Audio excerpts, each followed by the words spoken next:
record dulu ya. Iman kepada qada dan qadar. Kompetensi dasarnya sudah. Sekarang saya coba jelaskan apa indikatornya, jelaskan pengertian iman kepada qada dan qadar, jelaskan tanda-tanda keimanan kepada qada dan qadar, dan hikmahnya apa. Kemudian korelasi atau hubungan antara ikhtiar dan takdir ya. Ikhtiar itu usaha, takdir itu ya ketetapan Allah Subhanahu wa taala. Ini alur materi yang kita pelajari, pengertian, kemudian yang kedua dalilnya, dalil qada dan qadarnya. Terus yang ketiga jenis-jenis takdirnya. Kemudian keempat hikmah beriman kepada takdir. Kemudian tadi korelasi takdir dan ikhtiar.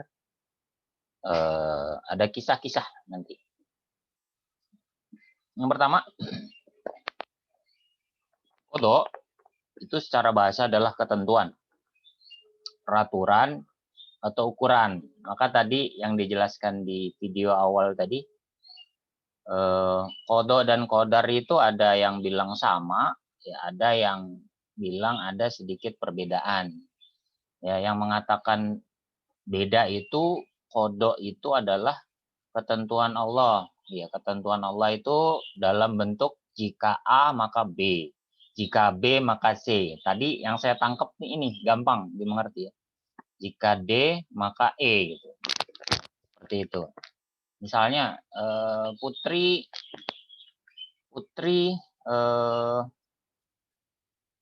ditetapkan nanti kuliah. Nah, kamu mau kuliah di mana Putri? Rencananya. Sofia. FK. FK. Nah, kemudian takdirnya kuliah itu jika A maka B. Kalau Putri sungguh-sungguh, kemudian berusaha keras, beribadah, berdoa, berikhtiar maksimal, ya, maka dia akan masuk FK. Gitu. Ini qada dan qadarnya. Tapi kemudian ternyata mohon maaf ya, si fulan ini tidak jadi misalnya, tidak jadi di FK UI misalnya. Oh, tapi kemudian Allah takdirkan dia di FK UGM. Wah, gitu kan. Jadi ada korelasi antara qada dan qadarnya. Seperti itu. Nah, secara istilah ketentuan Allah yang berlaku bagi semua makhluk sesuai dengan ilmu Allah dan kehendaknya. B. Saya minta tolong dibaca Aini, silakan dibaca. Yang B. Secara bahasa, qadar menurut bahasa ialah hukum ciptaan, kepastian, dan penjelasan. Kalau secara istilah artinya keputusan Allah yang berlaku untuk makhluknya. Oke. Jadi simpulannya, makna iman pada qada dan qadar adalah meyakini dengan sepenuh keimanan bahwa Allah Subhanahu wa taala yang memiliki kehendak dan mengatur semua yang terjadi pada makhluknya. Nah, simpelnya gini, qada itu ketentuan, qadarnya itu kenyataan. Ketentuan dan kenyataan. Qada dan qadar, antara ketentuan dan kenyataan. Ketentuan itu hukum-hukumnya Allah, ya. Kemudian qadarnya itu kenyataan. Contoh misalnya seseorang ada ketentuan dia sehat. Kenyataannya dia nggak jaga kesehatan, dia nggak olahraga, dia kemudian makan sembarangan dan seterusnya, ya maka ini nggak nyambung. Seperti itu. Hubungan antara qada dan qadar. Qada dan qadar sering disebutkan dengan satu makna, yaitu takdir. Ya. Qada adalah ketentuan, sedangkan qadar adalah kenyataan.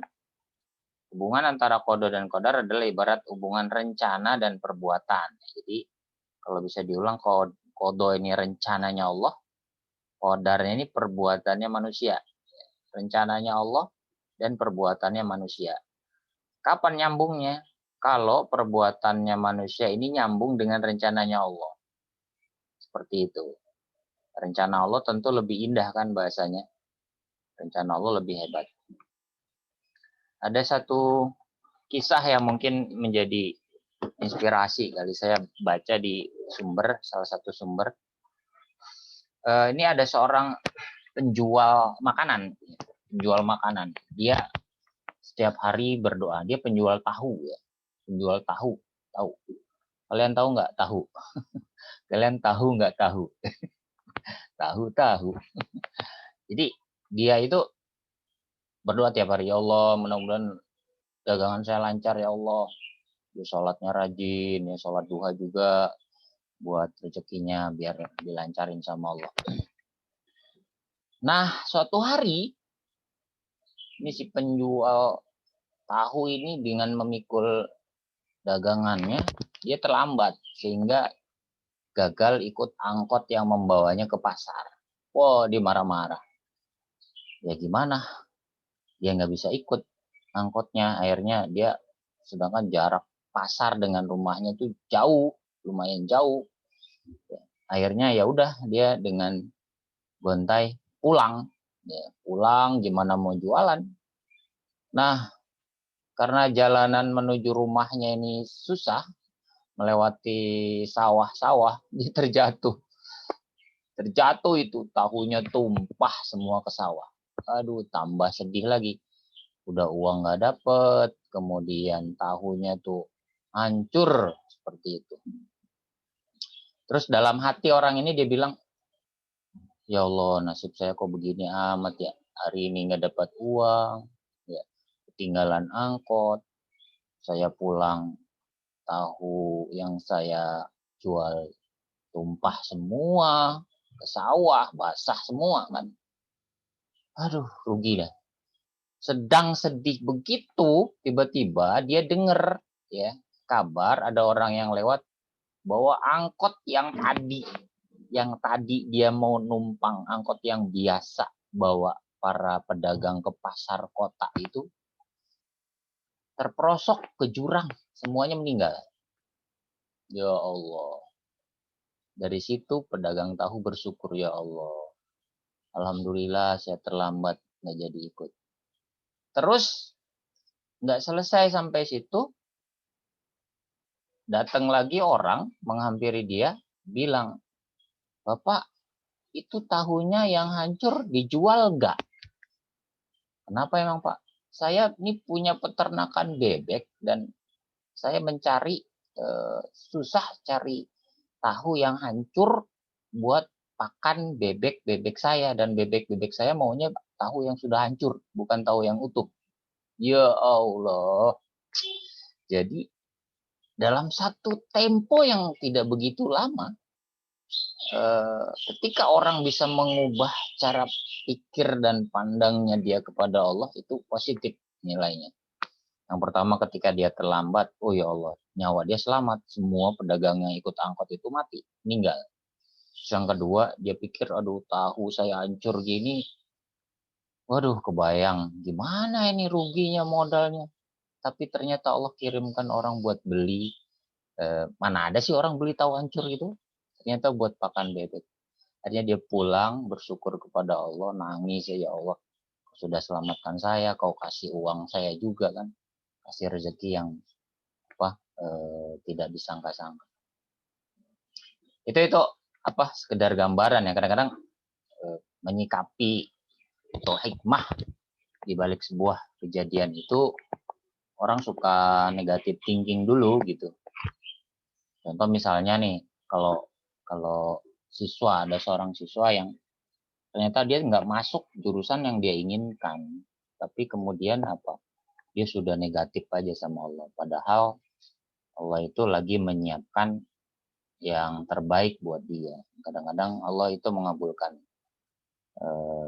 doa itu, bukan semua doa yang diminta, tapi mana yang dibutuhin dan cocok buat si hamba itu. Makanya tidak ada anak kecil, ya, kalau ada anak kecil dia pegang uang 1 miliar, dia bingung ini uang mau dikemanain.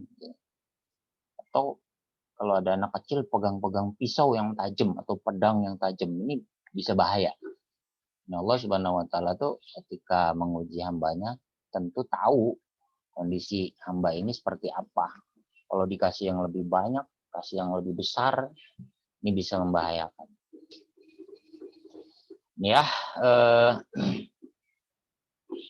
ini ada firman Allah Subhanahu wa taala, wa in syai'in illa indana khazainuhu wa ma nunazziluhu illa biqadarin. Kepental, tiba-tiba mati. Sebentar. Mohon maaf, jaringannya suka begini. Kita lanjut ya. Sampai mana tadi? Firman Allah ya. Nah ini dia. Wa in min syai'in illa indana khazainuhu wa ma nunazziluhu illa biqadarin ma'lum. Dan tidak sesuatu pun melainkan di sisi kamilah khazanahnya. Khazanahnya itu adalah hal-hal yang akan Allah putuskan, takdir yang baik yang akan berlaku pada setiap hambanya, dan kami tidak menurunkan melainkan sesuai dengan ukurannya, ukuran tertentu. Ini hamba ini kalau masih kecil segini, kalau imannya segini, kalau sudah besar segini. Seperti itu. Itu tentu semua atas kehendak Allah Subhanahu wa taala. Oke, pertanyaannya coba ada nggak takdir buruk? Silakan. Kan orang bilang takdir baik dan buruk. Emang ada takdir buruk? Nah, saya pengen dengar nih. Silakan. Kalau mau tulis di chat boleh, kalau mau ngomong boleh. Silakan. Ada nggak takdir buruk? Oh ada Pak. Oh nggak ada Pak. Alasannya apa? Ayo silakan. Hasna mungkin mau berpendapat. Hasna.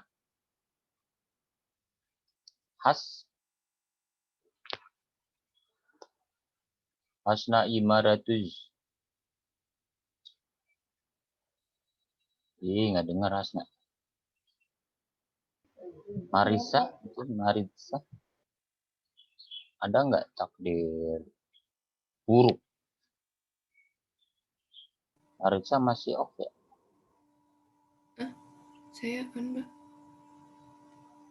Ya, Marica, adakah takdir buruk? Menurut saya tergantung orang nyikapinnya aja. Maksudnya bagaimana? Misalkan ada suatu takdir, nah gimana ya? Kan biasanya kalau nggak sesuai apa yang dia inginin, dia mikirnya kalau itu tuh buruk, gimana nggak baik, iya gitu. Terus? Jadi menurut saya nggak ada. Nggak ada ya?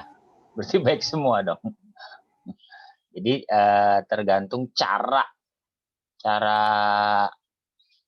menyikapi kondisi, menyikapi keadaan yang terjadi. Kayak tadi kan, waduh dia ketinggalan. Kalau ketinggalan pesawat atau ketinggalan ini kan, waduh udah marah macam-macam kan. Tapi ternyata ada lama kemudian ada informasi, wah ini tabrakan, wah ini jatuh, wah ini terperosok. Wah, seperti itu. Jadi cara menyikapi saja terhadap apa yang terjadi. Selanjutnya kita lanjut.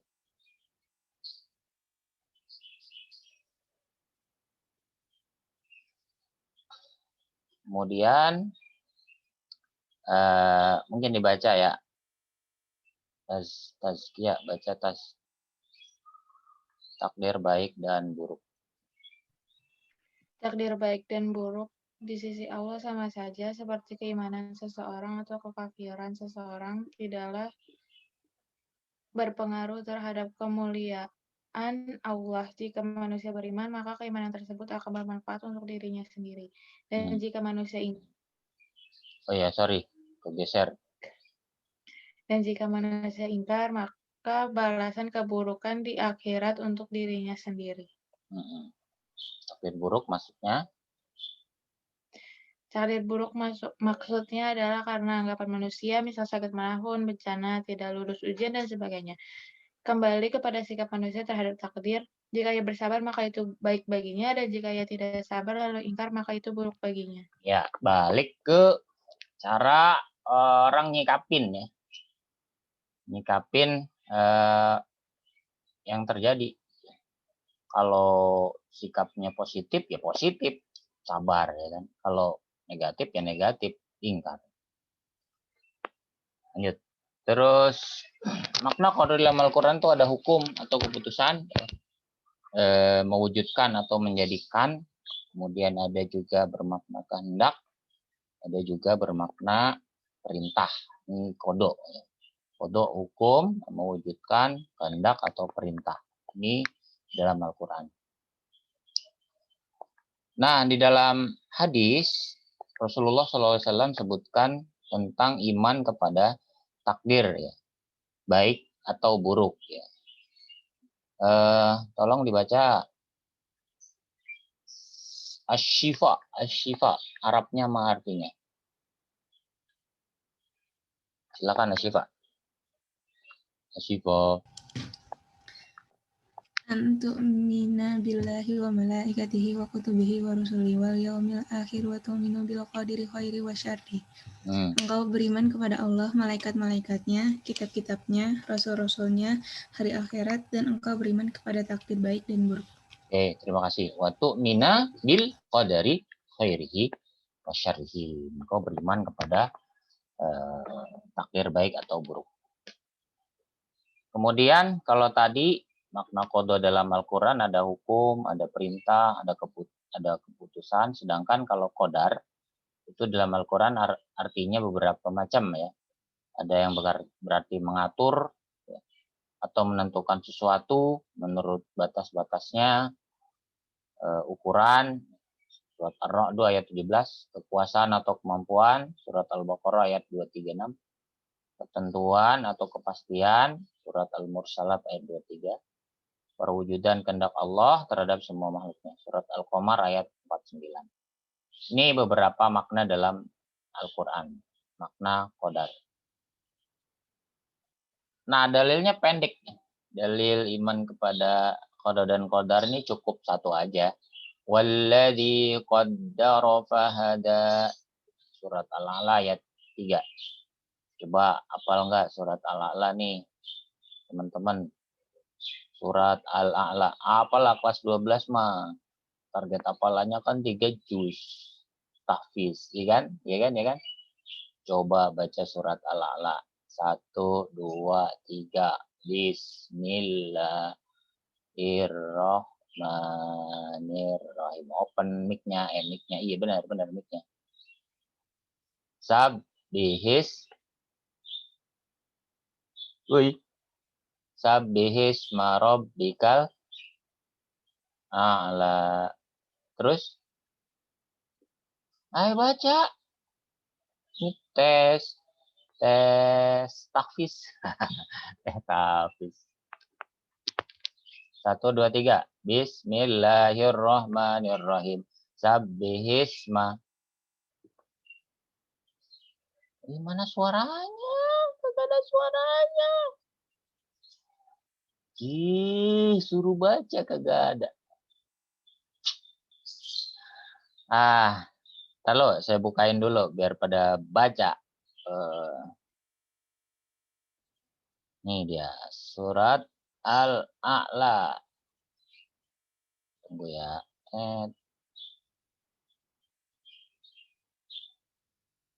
Nih. Nah. Tunggu.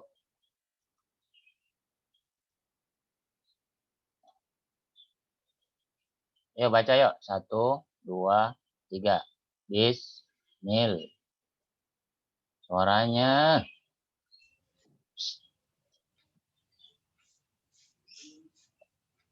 1, 2, 3. Bismillah.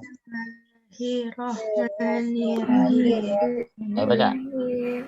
Sabbih isma rabbikal a'la allazi khalaqa fasawwa wallazi qaddara fahada wallazi akhraja al-mar'a فجعله غثاء أحوى وسنقرئك فلا تنسى إلا ما إلا شاء شاء الله إنه لا يعلم ما يخفى فنيسرك لليسرى فذكر إن نفعت الذكرى سيذكر من يخشى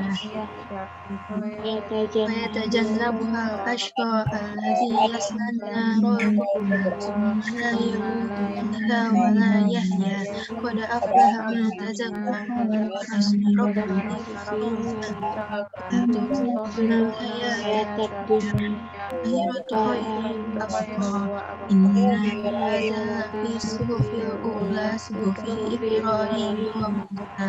Oke, terima kasih. Ini kan walladzi qaddara fahada. Ini dalilnya. Sabbihisma rabbikal a'la alladzi khalaqa fasawwa. Maha suci Allah sebagai Tuhan yang maha tinggi, alladzi khalaqa fasawwa, yang menciptakan semua makhluknya dan menyempurnakannya, walladzi qaddara fahada, dan dialah Allah yang menetapkan takdir dan memberi petunjuk. Itu dalil dari iman kepada takdir atau qada dan qadar, yang menentukan kadar masing-masing dan memberi petunjuk. Itu. Kemudian alladzi lahu mulku samawati wal ard wa lam yattakhidh walada wa lam yakul lahu syarikun fil mulki wa khalaqa kulla syai' wa qaddarahu taqdira. Ini juga kaitannya dengan takdir. Seperti itu. Out lagi. Terus ini dalil iman kepada qada dan qadar ada dalam hadis, ini panjang. Pada intinya gini. Manusia itu ada prosesnya, proses diciptakan. Ya, di sini dari Abu Abdurrahman Abdullah bin Mas'ud, ia berkata Rasulullah bersabda kepada kami, sedang beliau adalah orang yang jujur dan dapat dipercaya. Sesungguhnya seseorang di antara kalian dikumpulkan ciptaannya dalam perut ibu selama 40 hari berupa nutfah. Ya. Nutfah atau sperma, lalu menjadi alaqah, gumpalan darah selama 40 hari. Lalu menjadi mudghah, gumpalan daging. Pada waktu yang sama pula, ya, menjadi waktu yang selama itu 40. Lalu Allah mengirimkan malaikat untuk meniupkan ruh kepadanya, juga untuk menuliskan 4 perkara. Ada rezeki, ada ajal, ada amal, ada sengsara, ada bahagia. Ini Allah, zat yang tiada Tuhan selainnya. Ini tadi seperti ini. Ini prosesnya. 40 hari, ya. Kemudian darah 40 hari, daging 40 hari, lalu ditiupkanlah ruh. Lalu nanti ditetapkan surga atau neraka. Nah, maka di kalangan para ahli fikih itu seseorang atau janin itu baru punya ditiupkan ruh ketika usia 40. Jadi berapa total? 40. 120 hari atau 4 bulan. Jadi 4 bulan itu sudah ada ruhnya. Maka kalau misalnya seorang itu menggugurkan, mohon maaf, janin karena sesuatu hal, ya, setelah umur 4 bulan, maka itu disebut sebagai pembunuhan. Karena dia membunuh yang sudah ada nyawanya. Tapi mayoritas memang menghukumi sama saja, mau 40 hari pertama, 40 hari kedua, atau 40 hari ketiga, atau seterusnya, sampai dia menjadi bayi, hukumnya tetap dosa. Kalau aborsi itu tidak ada tujuan. Aborsi tujuan untuk menutupi aib dan sebagainya itu tetap dosa besar karena digolongkan sebagai pembunuhan. Tetapi misalnya ada seorang ibu, ya, janinnya itu sudah mati di dalam rahimnya, misalnya umur 7 bulan. Ya. Ada kan yang mati di dalam wafat gitu karena mungkin pergerakannya terlalu aktif si ibunya atau terlalu lelah, ya seperti itu, maka itu dibolehkan dengan prosedur kesehatan atau prosedur dokter yang memang ahli di bidangnya. Ya kalau nggak dikeluarin gimana, busuk di dalam, bahaya buat ibunya, maka diangkat seperti itu. Ya, itu yang kemudian terjadi di hukum tentang gimana hukum aborsi yang sudah usia 4 bulan ke atas. Tadi secara umum itu dihukumi sebagai pembunuhan. Ya, seperti itu. Kan suka ada berita-berita tuh di media online atau apa, ya, bayi dibuang atau apa, macam-macam lah, ngeri. Seperti itu. Ini proses penciptaan manusia. Ada pembagian takdir. Mungkin bisa dibaca ya. Livia Wina. Monggo Livia. Dibaca Livia. Mu'alaq itu terkait dengan usaha manusia bisa diperjuangkan. Contohnya Budi ingin menjadi dokter, lalu ia bersungguh-sungguh belajar dan kuliah, dan takdir Allah, Budi akhirnya lulus menjadi seorang sarjana kedokteran. Takdir mubram tidak dapat diusahakan oleh manusia, sudah ditetapkan Allah. Contohnya, seseorang terlahir menjadi bangsa Cina, Indonesia, suku Jawa, Sunda, dan lain sebagainya, yang sudah ditetapkan Allah tidak bisa dirubah. Ya, jadi kalau ditanya apakah takdir itu bisa diubah, ya lihat dulu takdir yang mana. Ya, kalau takdir mu'allaq itu bisa diubah dengan usaha. Kamu mau jadi arsitek, kamu mau jadi dokter, kamu mau jadi apoteker, kamu mau jadi macam-macam, ya kalau usahanya sesuai, ibadah, doa dan sebagainya, ya insya Allah takdir Allah seperti itu. Tapi yang nggak bisa dirubah, ya memang takdir disebut mubram ya. Misalnya seorang terlahir sebagai orang Indonesia, suku Jawa, suku Sunda. Ya, Luna suku apa Luna?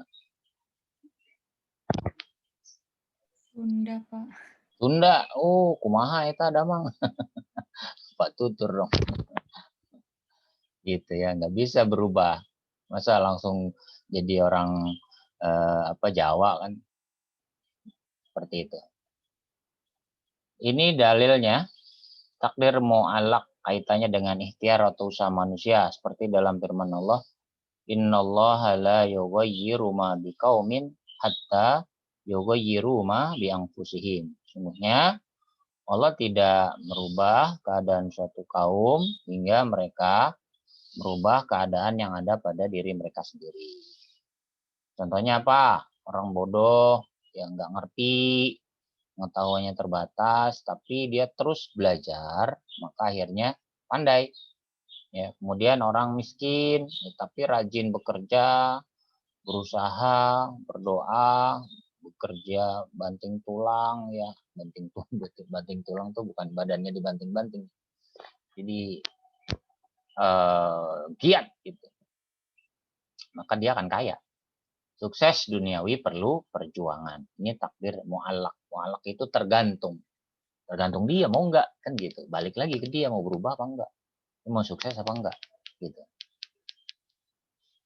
Takdir mubram contohnya merupakan ketentuan atau milik Allah saja dan tidak dapat diusahakan oleh manusia.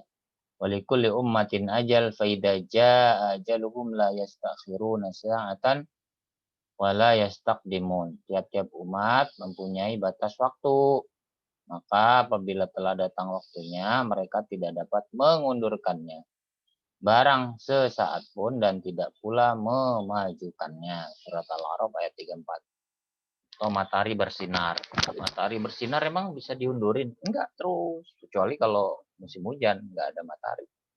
Jenis kelamin bayi ya kadang USG itu bisa benar, bisa salah juga.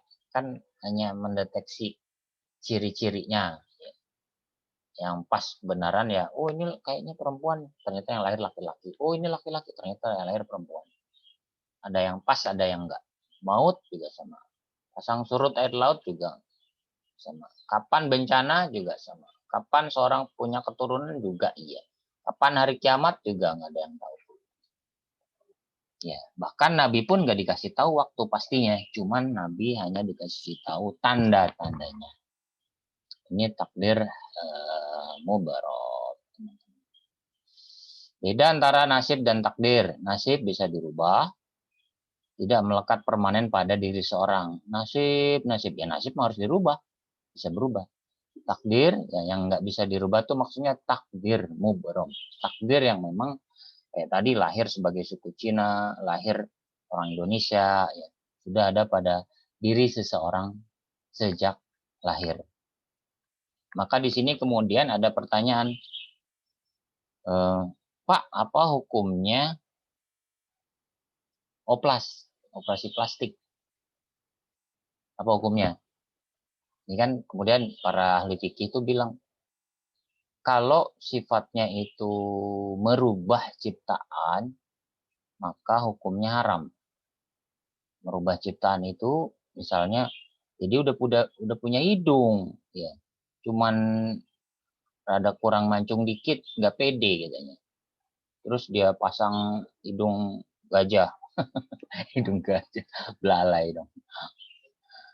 Ya, itu kan mahal jadinya itu sudah merubah sesuatu yang Allah kasih. Ya. Kemudian tapi kalau sifatnya itu memperbaiki, mohon maaf ya ada orang yang mungkin kalian lihat bibir sumbing gitu ya. Bibirnya yang apa? Ini calon dokter gigi tahu nih. Yang apa? Agak sobek gitu. Itu memang dari lahir seperti itu. Kemudian itu diperbaiki biar rata bibirnya. Itu boleh. Seperti itu. Atau misalnya orang apa lagi? Kakinya cacat. Ya, cacat dalam arti terkilir, ya, terkilir. Setelah dibawa ke terapis, ke bagian pertulangan tuh apa sih kalau jurusannya? Jurusannya apa tuh kalau tulang belulang? Tulang belulang apa sih namanya? Jurusan apa itu? Ya kalau orang seleo gitu, apa sih jurusan apa sih? Ortopedi. Ya, ortopedi. Itu dibenerin. Seperti itu. Itu boleh. Tapi kan kebanyakan, mohon maaf ya, kalau selebriti itu kan bukan memperbaiki, ya, tapi merubah. Merubahnya biasanya alasan yang kaitannya dengan materi kan. Wah, mata saya kurang gede nih. Mata saya, atau alisnya kurang tebel, atau alisnya kurang licin gitu ya. Kurang licin pakai lem aja, di lem. Gitu. Kalau sudah merubah bentuk itu yang nggak boleh. Kalau memperbaiki itu boleh. Kayak mohon maaf kayak gigi yang pakai behel kan ada yang apa nggak rata itu pakai behel itu bagian dari memperbaiki bukan merubah seperti itu. Atau biasanya yang mau masuk angkatan tuh TNI atau polisi itu kan matanya yang sudah minus ya. Sudah minus kan misalnya ditembak dengan laser gitu langsung balik lagi jadi mata lah, masa berubah jadi Ultraman ya nggak mungkin. Gitu ya. Oke teman-teman, itu aja yang bisa saya sampaikan.